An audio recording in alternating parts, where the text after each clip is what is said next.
getting attacked by ants, and I'm pretty sure I broke my toe this morning. Good morning, everybody. This is Ned over my Philippine Dreams, N to the E to the D over at MPD, etc., etc., etc.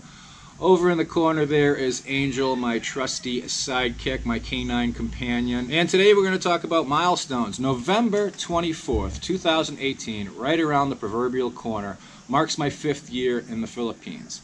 A milestone, a temporal marker of my decision to move 10,000 miles outside of my comfort zone and challenge myself as a human being and to possibly try to redefine myself as a human being. Along the way, I've had a series of adventures, some misadventures, as everybody knows. I've met a lot of wonderful people, and I've learned a lot about myself, both good and bad. In hindsight, my 5 years spent in the Philippines has been very positive, it's been productive, and I really appreciate the opportunity that the Philippines Tourist Board has given me to be living here basically for 5 years. So November 24th will be a pleasant milestone. It'll be a pleasant temporal marker. What I want to talk about right now is a rather unpleasant milestone that I experienced the other night. Up until last week, I have never experienced any type of food poisoning. I've never had problems with the food in the Philippines. I've never had problems with water in the Philippines. Many other people I know, subscribers, everybody else, has gotten food poisoning here, gotten sick from the water, gotten hepatitis from shellfish, all kinds of stuff. So up until last week, I was walking on a cloud, feeling that I had an iron constitution and that nothing could faze me.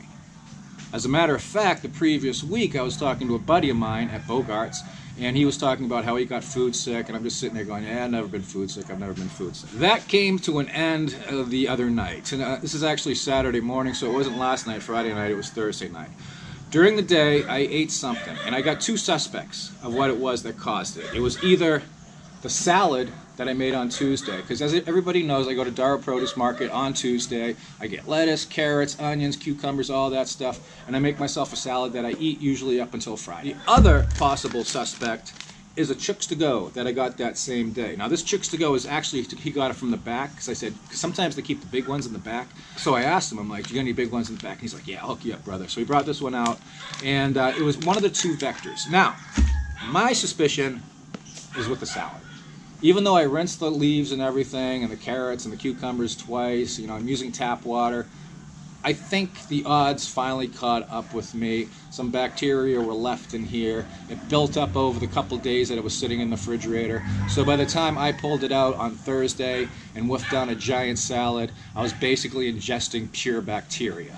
That afternoon I did a lot of yard work, and I started to get a stomach ache. A sakit akong tiyan, I believe. It's pain in my stomach, a stomach ache. I went to bed early. I went to bed around 6 o'clock. I had to lie down. I was just feeling so rotten, and it got progressively worse. It got to the point where my stomach was actually spasming. The pain was so acute it was doubling me over. Having a suspicion that it was probably food poisoning, probably something that I ate, I finally made a drastic decision. I grabbed a toothbrush. I went to the bathroom. I took my position, and I took aggressive action with the toothbrush to elicit a series of projectile vomits that quite possibly set a personal record for myself. All I know is that the previous day I was 209 pounds, and the next morning I woke up after puking all night, and I was 204 pounds, which is a great weight loss program. So finally, after getting sick and basically losing everything in my stomach down to the freaking bile, I actually felt 1,000% better. And if anybody's been food sick before, had real problems with their stomach, you'll know what I'm talking about. It's basically your body saying, hey, you got something bad in you and you got to get rid of it. It's going to be one of two ways you're going to get rid of it. It's going to go out to the south or to the north. In this case, it didn't even get that far south, and it came back out the north. Now, you might be asking yourself, Ned, this is a pretty gross story, and why are you regaling us with tales of your projectile vomit?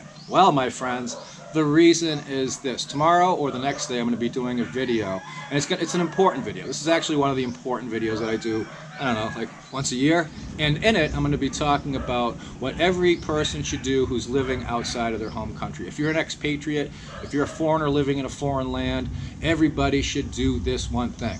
And the reason I'm going to do that video is because it's precipitated by some events that happened this past week, some tragic events that happened this past week. So basically, that's the impetus for why I'm going to be doing this video.